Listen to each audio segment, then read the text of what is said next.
por mano libros. En formato de audiobook. A arte de guerra, escrito pelo lendario estrategista militar Chin Sun, Suhame, para atender a su pedido. Prepari mergulho profundo y altamente detalhado, cada 13 capítulos de obra, disecando os conceptos de forma expansiva. Capítulo 1. Os planos, estimativas y cálculos previos. Este capítulo fundamental estabiliza que a guerra é uma questão de vida ou morte para o Estado e nunca deve ser iniciada sem planejamento exaustivo. Sun Tzu argumenta que o resultado de conflito é decidido muito antes de as armas se cruzarem, através de cálculos precisos. Os 5 fatores fundamentais. O estrategista deve analisar 5 elementos antes de qualquer conflito. A lei moral. O caminho/tau a harmonia entre o povo e seus governantes. O povo seguirá su líder e amor se houver confiança e justiça. O seu clima e tempo as condições meteorológicas, as estações do ano, o frio e o calor, o dia e a noite. A terra, o terreno as distâncias, o terreno é perigoso ou seguro, aberto ou estreito, e as chances de vida ou morte que ele oferece. O comandante, liderança as qualidades exigidas de líder, sabedoria, sinceridade, benevolência, coragem e disciplina rigorosa. O método e a disciplina, a organização do exercício, a hierarquia, o controle de gastos e a logística. A arte de dissimulação, Sun Tzu introduz sua regra de ouro, toda guerra é baseada no engano. Se você é capaz, finja incapacidade. Se está pronto, finja desespero. Se está perto, faca o inimigo acreditar que está longe. Enganar a percepção do inimigo é o primeiro passo para a vitória. Capítulo 2. A derico de guerra, o custo do conflito. Aqui, Sun Tzu analisa a economia de guerra. Ele adverte fortemente sobre o impacto financeiro e moral de campanhas prolongadas. A velocidade e a eficiência são cruciais. O dreno de recursos. Manter exercidos no campo de batalha por longos períodos esgota o tesouro nacional. Inflaciona os preços internos e arruina a população. Não existe nenhum país que já tenha se beneficiado de uma guerra prolongada. Alimentando se do inimigo, general sabio providencia para que suas tropas se alimentem dos recursos do adversário. Caro de suprimentos tomado do inimigo vale por 20 do seu próprio país, devido ao imenso custo de transporte de suprimentos a longas distâncias. Recompensas e motivação. Para que os soldados tenham ânimo de derrotar o inimigo e tomar seus bens, eles devem ser devidamente recompensados. O saque deve ser distribuído de forma justa para manter. Capítulo 3. A estratégia ofensiva. A espada embanhada. Este é, indiscutivelmente, o capítulo mais filosófico e citado do livro. Ele define os níveis de sucesso em uma estratégia, priorizando a inteligência militar acima da força bruta. A vitória perfeita. Preservar a capital, o exercício e as cidades do inimigo inteiros e intactos é superior a destruí-los. Capturar a melhor do que aniquilar. A hierarquia do ataque. O melhor de tudo é atacar a estratégia do inimigo, frustrar seus planos. O segundo melhor é romper suas alianças, isolá-lo diplomaticamente. O terceiro é atacar o exercício inimigo em campo aberto. O pior de todos, que deve ser evitado a todo custo, é citar cidades moradas, pois exige muito tempo, recursos e vidas. O axioma do autoconhecimento. Se você conhece o inimigo e conhece a si mesmo, não precisa temer o resultado de sem batalhas. Se você se conhece, mas não conhece o inimigo, para cada vitória ganha, sofrerá também uma derrota. Se você não conhece o inimigo nem a si mesmo, perderá todas as batalhas. Capítulo 4. Disposições táticas, posicionamento. A guerra é comparada a jogo de xadrez onde a defesa garante a sobrevivência e o ataque garante a vitória. A paciencia a virtud central des capítulo. Invencibilidad versus vulnerabilidad. Garantir a propia invulnerabilidad esta hipnosis mouse. A través de preparação y disciplina. Massa oportunidade de derrotar o inimigo a fornecida pelo proprio inimigo. A través de cesaros. Vitórias sem fama. O verdadeiro genio militaneo vence batalhas espetaculares e sangrentas que lhe rendem glória épica. Ele vence batalhas fáceis, porque esse posicionou de forma que a vitória já estava garantida antes mesmo de luta começar. O general vitorioso primeiro vence e depois vai à guerra. Acumuleo de força. As disposições táticas são como repressor a água da rio desfiladeiro profundo. Quando você solta as comportas, a força é avassaladora e imparável. Capítulo 5. Energia, o uso de força e criatividade. Sun Tzu explora o conceito de chi, energia potencial, momento ou dinâmica. O controle de grandes exercícios é igual ao controle de pequenos grupos. É apenas uma questão de organização e comunicação. O direito e o indireito, jung e chiem uma batalha, existem apenas dois métodos de ataque.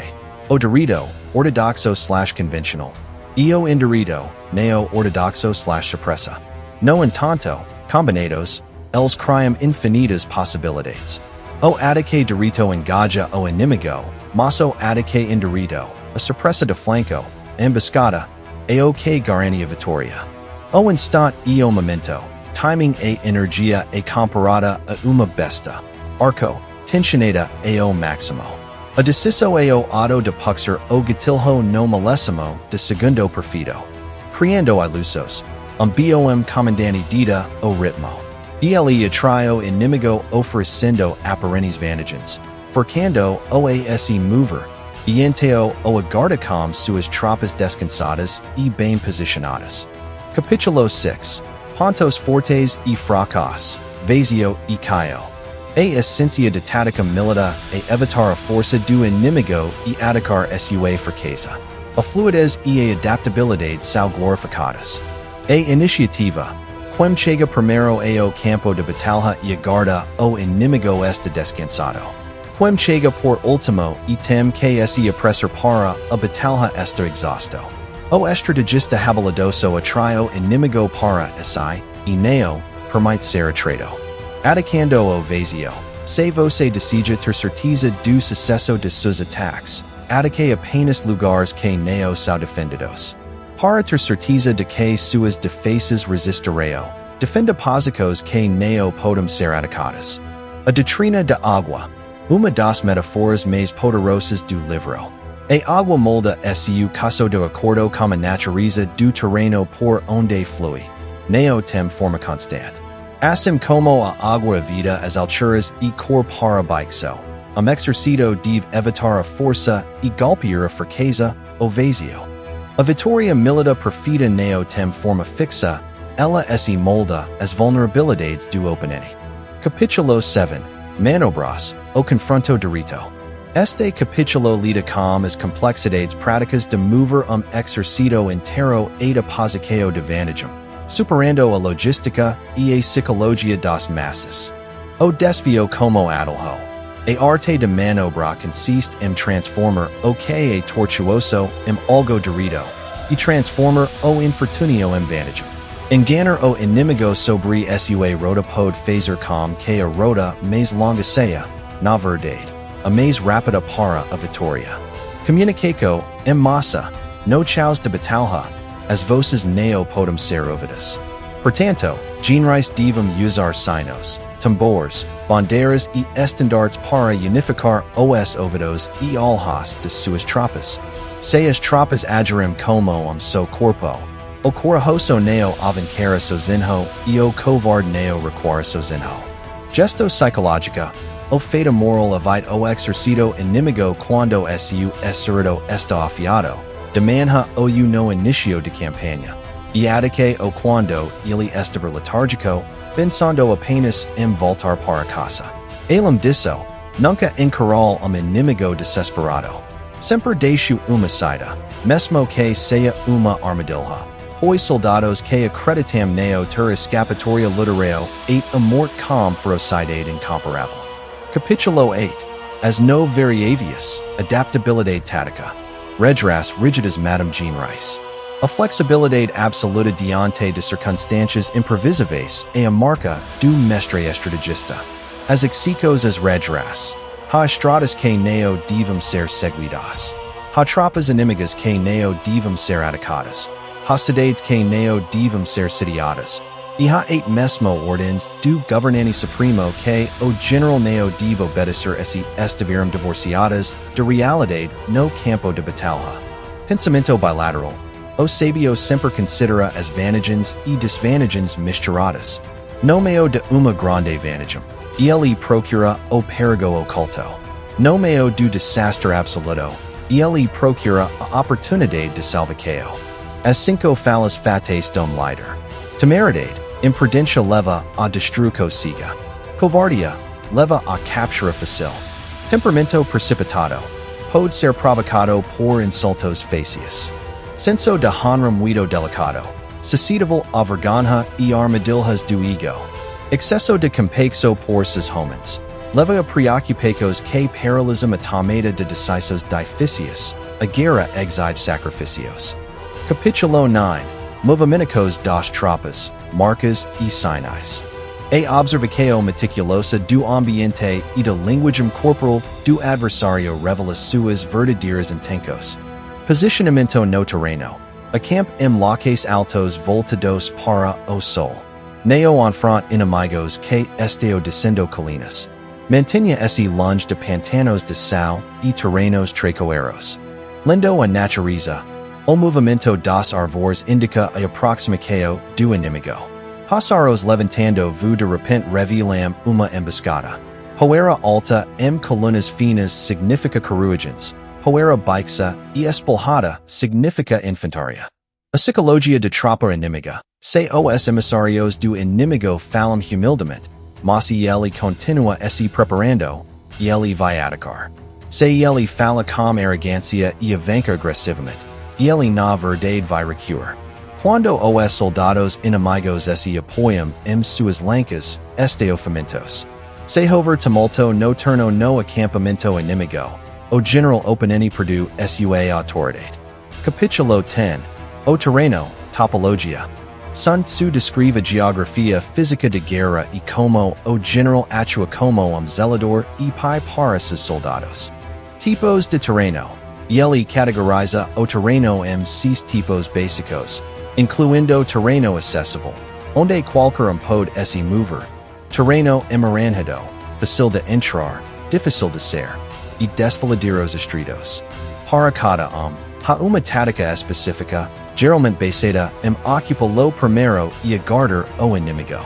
As 6 calamidades, causadas neo pelo inimigo, mas por erros do próprio general. São elas: fuga, insubordinação, colapso, ruína, desorganização e derrota total. Isso ocorre por assimetria de forças ignorada, ausência de disciplina rigorosa ou oficiais raivosos agindo por conta própria. O general como pai. Considera seus soldados como seus próprios filhos, e eles os seguirão os valas mais profundos. Trata-os como seus amados filhos, e eles morrerão ao seu lado. Porém, ele alerta. Se você for bondoso, mas incapaz de impor sua autoridade e aplicar castigos, el serão como crianças mamadas e totalmente inúteis em combate. Capítulo 11. As 9 situações, terrenos de batalha. Dos capítulos mais longos e táticos, ele explora a conexão profunda entre a psicologia do soldado e o ambiente em que ele se encontra. Os 9 terrenos. Variam desde o terreno de disperso, lutar dentro do próprio território, onde os soldados tendem a fugir para casa. O terreno interseccional, onde alianças diplomáticas salvatais. O terreno mortal, desespero o conceito mais crucial do capítulo. Terreno mortal é aquele onde não há rota de fuga, a única chance de sobreviver é lutando com fúria absoluta. Sun Tzu aconseja a colocar su exercito em situações mortais intencionalmente quando a motivação estiver baixa, pois diante da morte certa. Os soldados neo cenario medo, neo requireo e lutareo como força de leos. A metáfora de cobra, exercito perfeito age como a cobra, shui jan das montanhas. Se você golpear sua cabeça, sua cauda attica. Se você golpear sua cauda, sua cabeça attica. Se você golpear o meio, ambas, cabeça e cauda, atticam juntas. Isso significa coordenação e solidariedade impecavias. Capítulo 12. O ataque com fogo, armas incendiárias. O uso de armas de destruição em massa na antiguidade exigia cautela extrema e preciso científica. 5 tipos de ataques incendiários. Queimar soldados, queimar depósitos e celeros, queimar trens de bagagem, queimar arsenais e usar fogo para interromper linhas de comunicação/suprimento. A ciência do fogo, não basta acender fósforo, o estrategista deve conhecer os ventos, as estações de seca e a hora certa do dia, os ventos sobem durante o dia e cessam à noite. O fogo é usado como elemento de caos para forcar o inimigo a ser de posições fortificadas ou para criar pânico enquanto as tropas atacam fisicamente. O aviso contra a ira. O capítulo termina com dos avisos mais seriosos do livro para estadistas e reis. Nunca mobilizam exercito motivado pela raiva pessoal. A raiva pode se transformar em alegria. Mas reino destruído nunca pode ser restaurado, e os mortos nunca podem ser trazidos de volta à vida. A guerra deve ser movida apenas por interesse do Estado e cálculo frio. Capítulo 13. O uso de espios, inteligência. Para Sun Tzu, a informação é o bem mais valioso de guerra. Líder militar cego é líder morto. Ele condena governantes que gastam milhões financiando exercitos, mas hesitam em gastar pequenas fortunas para pagar espios. A suprema importância do conhecimento prévio. Prever os movimentos do inimigo não pode ser obtido por exercitos ou judaíces, nem por deduções lógicas simples, mas apenas através de homens reis que conhecem a situação do inimigo. As 5 classes de espios. Espios locais. Recruiter habitantes de regio do inimigo. Espios internos, infiltrados suborner ou recruiter oficiais do inimigo que estão insatisfeitos, gananciosos ou preteridos em promocos. Espios convertidos, agents duplos a classe mais importante. Capturar espios inimigos, suborna los e usa los para enviar informações falsas de volta ao seu mestre. Todo o sistema de espionagem depende do agente duplo. Espios condenados. Nossos próprios espios a quem damos informações falsas intencionalmente. Quando são capturados, eles contam a mentira ao inimigo. Quando o inimigo descobre a mentira, esses espios são executados, dio nome. Espios sobreviventes. Aqueles que se infiltram, coltam a verdade e conseguem retornar vivos para relatar. O relacionamento com espios. Os espios devem ser os membros mais íntimos do general, os mais bem pagos e recompensados, e tratados com sigilo absoluto. Sem sutileza e intuição excepcionais, não é possível gerenciar espios corretamente. A genialidade duradoura de arte de guerra não está nas táticas com corujas ou flechas, mas na sua compreensão crua e temporal da natureza humana, de gesto de recursos e de resolução eficiente de conflitos. O verdadeiro poder da arte de guerra não está apenas na movimentação de tropas, mas na sua profunda compreensão da natureza humana. Aqui está o mergulho nas camadas ocultas do pensamento de Sun Tzu. 1. A matriz filosófica, o taoísmo militar. Sun Tzu não era apenas general. Ele era profundamente influenciado pelo pensamento taoísta, fundamentado por Lao Tzu. A obra inteira é, na verdade, a aplicação da filosofia taoísta à sobrevivência extrema. O conceito do Wu Wei, a que sem esforço no taoísmo, Luwe significa agir em harmonia com o fluxo natural das coisas, minimizando o atrito. A arte de guerra. Isso se trata na busca pela vitória mais fácil possível. Lutar uma batalha sangrenta é considerado fracasso do intelecto. O verdadeiro mestre resolve o conflito quando ele ainda é uma semente invisível para os outros. A supremacia do informe. A água Sun Tzu eleva a adaptabilidade acima da força. Exercito com uma formação rígida pode ser lido, previsto e quebrado. Exercito sem forma é invulnerável. Assim como a água neo tem formato próprio, mas destrói a rocha com o tempo. O estrategista perfeito neo tem estilo fixo, e ele se torna exatamente aquilo que a fraqueza do inimigo exige que ele seja. 2.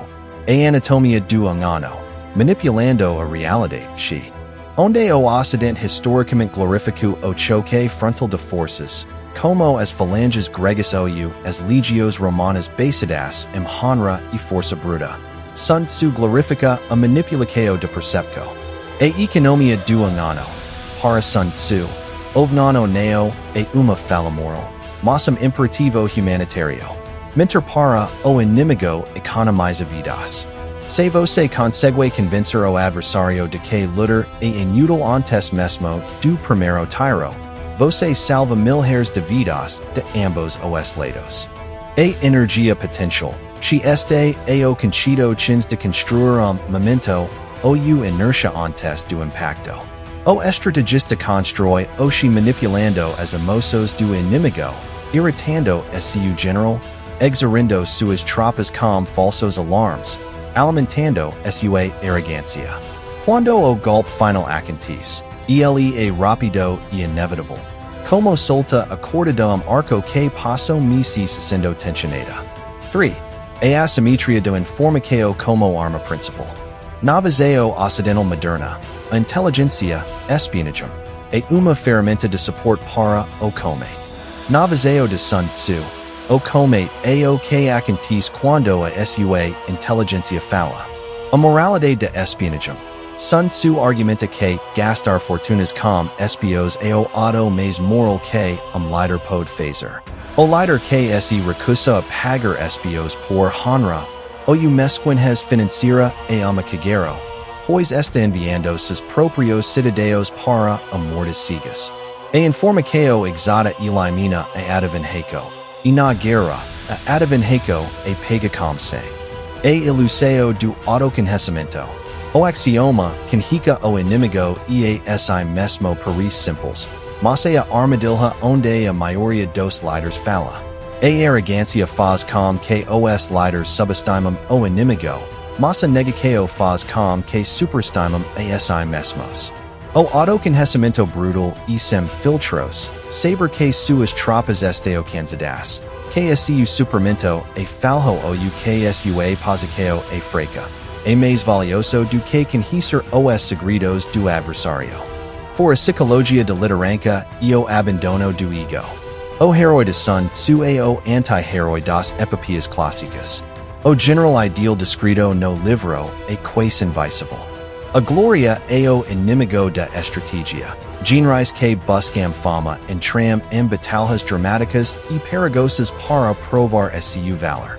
O mestre de Sun Tzu faz movimentos tão sutis e calculos tão precisos que a vitória parece óbvia e monotona.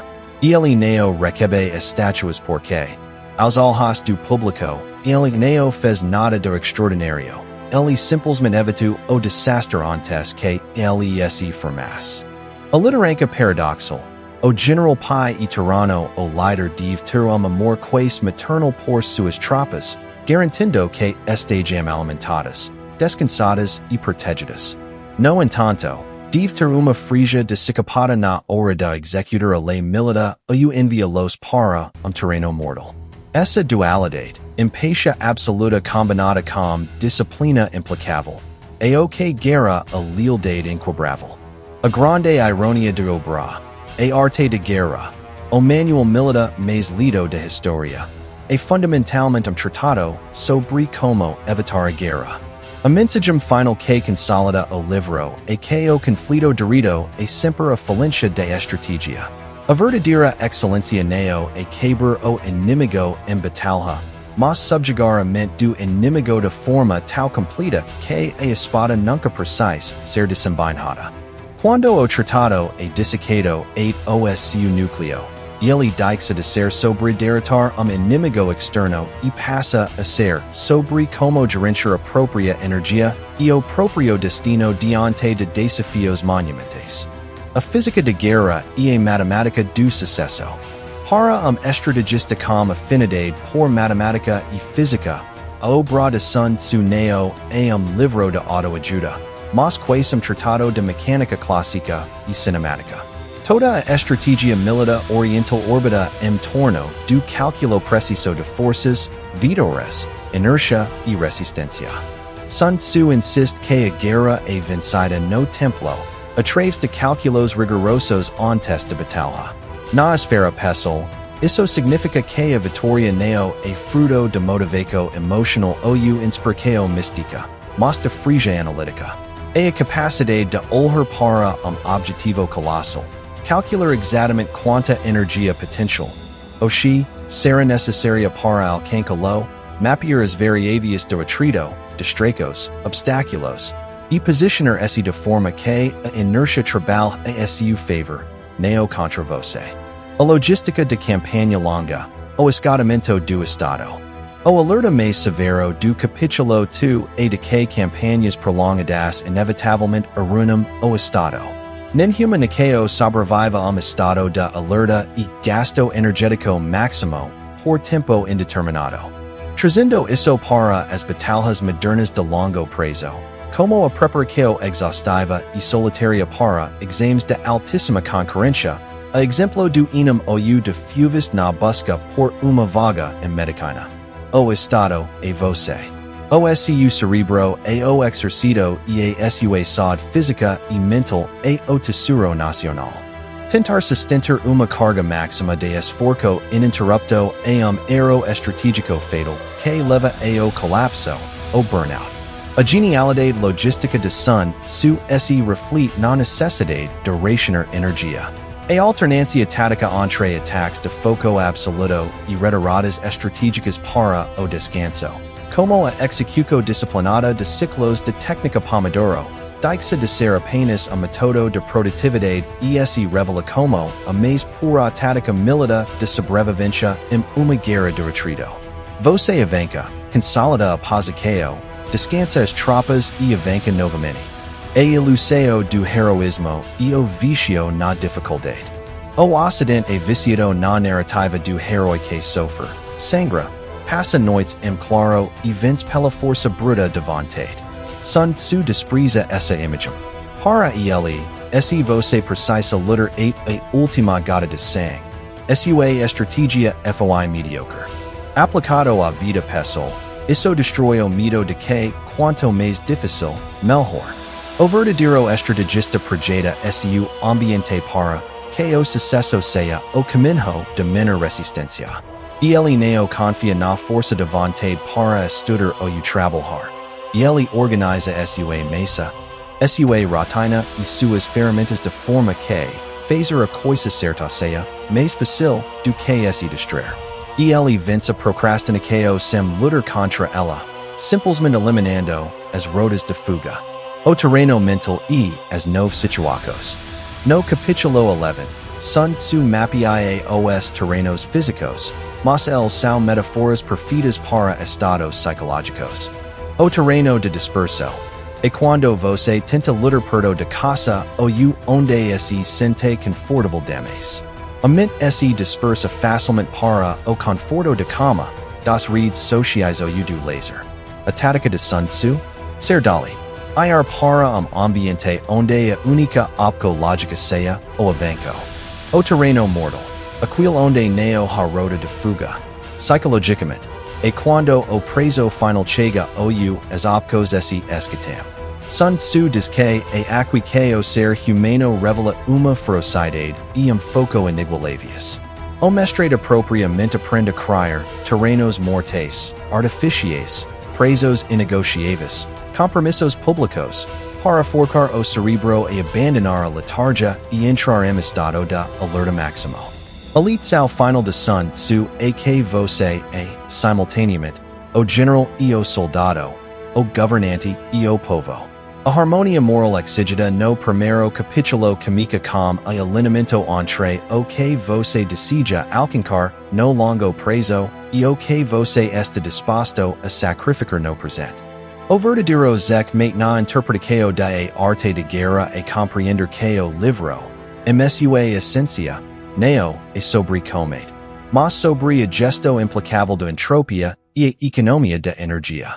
O leitor que atinge a maestria percebe que Sun Tzu escreveu tratado de física e cálculo vitorial disfarçado de manual militar. A cinemática do poder e a renúncia estratégica. A guerra, assim como a termodinâmica, não perdoa o desperdício de energia. A maior revelação oculta na obra é que a vitória suprema frequentemente exige uma desistência consciente e friamente calculada. Exercito não pode lutar em duas frentes simultâneas com a mesma eficácia.